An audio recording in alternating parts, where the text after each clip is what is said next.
สวัสดีค่ะชื่อปฐมากิ่งคำดีนะคะน้องชายชื่อน้องยอดค่ะโสพลกิ่งคำดีค่ะก็จริงๆแล้วตัวเองไม่ได้ป่วยอะไรแต่ว่าน้องนะคะเกิดอุบัติเหตุมอเตอร์ไซค์ชนกับมอเตอร์ไซค์ตอนนั้นน้องชายก็คือหมดสติไปเลยไปรู้อีกทีก็คือว่าน้องอยู่ห้อง ICU แล้วก็ไม่ตอบสนองอะไรเลยทีนี้หมอบอกว่ากระโหลกร้าวนะคะแล้วก็ซี่โครงแตกต้องผ่าตัดสมองแต่ว่าตอนนั้นยังไม่รู้ว่าเป็นใคร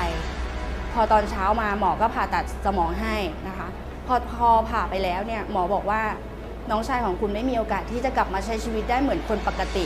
ก็คือว่าน้องชายก็ต้องกลายเป็นเจ้าชายนิทราตลอดชีวิต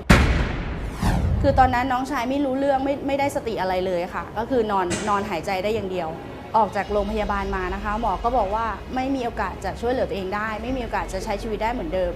ตอนที่ออกจากโรงพยาบาลมาเนี่ยน้องยังไม่ได้สตินะคะก็คือเป็นเจ้าชายนิทรา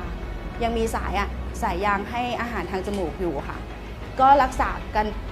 ไปตามยถากรรมค่ะก็ไม่ได้มียาอะไรให้กินคือหมอให้ทานแค่ยากันชักทีนี้เวลาผ่านไปประมาณ6 เดือนน้องเกิดรู้สึกตัวขึ้นมาทางบ้านของเราก็ดีใจมากแล้วก็หาทุกอย่างอะค่ะทุกวิถีทางที่จะทำให้น้องกลับมามีชีวิตใหม่ได้อีกครั้งเพราะว่าเราคิดว่านั่นมันคือปาฏิหาริย์เราทานยานะคะทั้งยาต้ม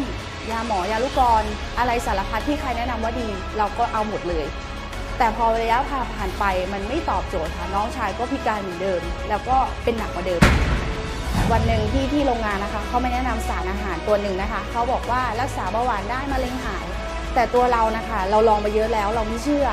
เราก็เลยปฏิเสธเขาไปแต่มีอยู่วันหนึ่งค่ะมีอะไรบางอย่างทำให้เราอยากลองอยากเอาสารอาหารตัวนี้มาให้น้องกินนะคะอยากรู้ว่าจะดีจริงไหมอยากท้าพิสูจน์ก็เลยตัดสินใจนะคะเอามาให้น้องทานก็ให้น้องทานได้5 วันค่ะจากคนที่นอนหายใจได้อย่างเดียวนะคะช่วยเหลืออะไรตัวเองไม่ได้เลยสักอย่าง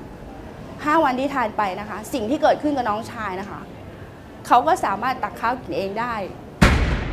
ในรอบ8 ปีนะคะคือเป็นครั้งแรกที่น้องช่วยเหลือตัวเองได้แล้วก็พ่อแม่ก็เห็นรอยยิ้มครั้งแรกก็รู้สึกดีใจนะคะแบบเฮ้ยมันปาฏิหาริย์มันวิเศษมากเลยมันคืออะไรเราก็ไม่ได้คิดว่าสารอาหารตัวนี้จะแพงอะไรนะคะแต่ถ้าเกิดว่ามันสามารถทำให้น้องมีชีวิตใหม่ขึ้นมาได้อีกครั้งพี่คนนี้ก็จะทำทุกอย่างเพื่อที่จะให้น้องทานอย่างต่อเนื่องจากวันนั้นถึงวันนี้นะคะจากคนที่นอนเป็นผักลุกขึ้นมานั่งได้จากที่ต้องกินอาหารที่ต้องปั่นให้ละเอียดตอนนี้ก็กินอาหารได้ปกติข้าวเหนียวก็ทานได้นะคะผัดซีอิ๊วก็กินได้ทุกอย่างคือชีวิตใหม่เขาได้คืนกลับมานะคะสารอาหารตัวนี้นะคะมันให้ชีวิตใหม่กับน้องแล้วก็ชีวิตใหม่ทั้งครอบครัวเลยค่ะก็อยากจะฝากเอาไว้ว่าถ้าไม่เจอกับสารอาหารตัวนี้น้องชายก็คงไม่ได้มานั่งอยู่ตรงนี้นะคะสำหรับตัวหนูเองเนี่ยส่งผลอะไรให้กับชีวิตบ้างคือความสุขค่ะอย่างเดียวเลยนะคะตัวนี้นะคะจากเราต้องอยู่กับผู้ป่วยมาเป็นเวลา8 ปีเรารู้ถึงความทุกข์ทรมานของเขาแต่วันนี้เราเห็นรอยยิ้มของเขาเราเห็นความหวังของเขาแค่นี้ค่ะมันก็มีความสุขแล้วเท่าที่พี่สาวคนหนึ่งจะทำได้นะคะคือไม่ต้องการอะไรในสิ่งบนโลกใบนี้คือแค่ขอแค่เห็นเขาเดินได้มันเป็นความสุขที่สุดในชีวิตแล้วค่ะมันไม่มีอะไรสำคัญมากไปกว่าความสุขของครอบครัวแล้วก็รอยยิ้มของพ่อกับแม่เซอร์นิตินคือคำตอบของคนรักสุขภาพ